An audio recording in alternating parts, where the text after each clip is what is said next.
Very good. Well, my name is Joe Field, and that's significant because I actually found out 6 years ago that isn't my name.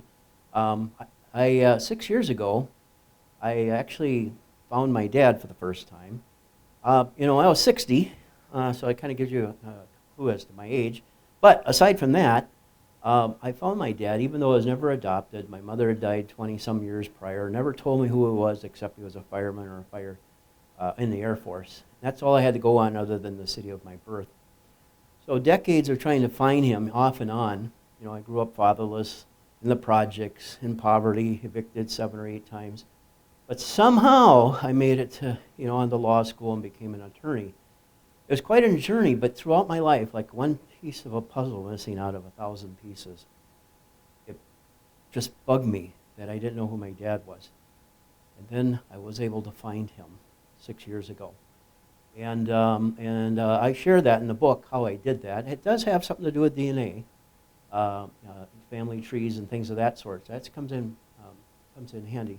7 new siblings. They accepted me with wide open arms, which is amazing. So I wrote this story about how I found my dad, but the story became more than that because they had, they wanted to know, well, where did I live? How did I become a lawyer and all this? So I wrote this story, this memoir of being raised fatherless.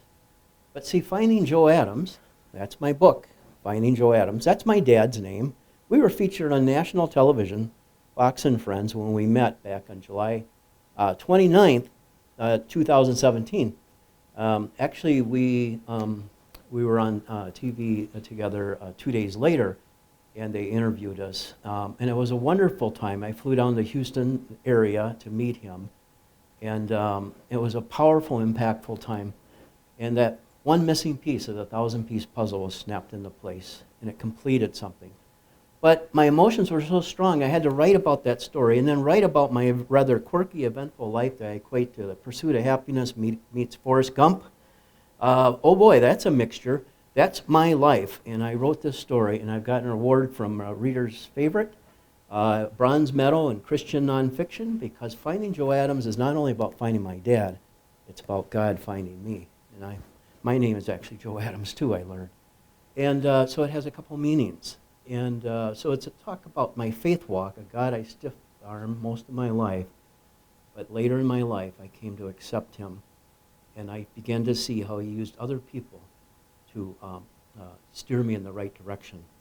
And so this is a story about overcoming obstacles. It's about finding someone, a relative, a family member that you haven't seen, that you want to connect with, and how can you go about doing that? I explain that process in this book, but it's primarily about what it takes to overcome those obstacles that seem to always have you down. It's a book of encouragement and perseverance.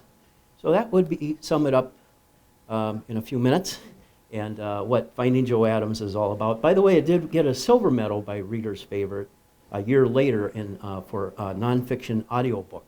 So it's an audiobook format as well. So that is it about Finding Joe Adams.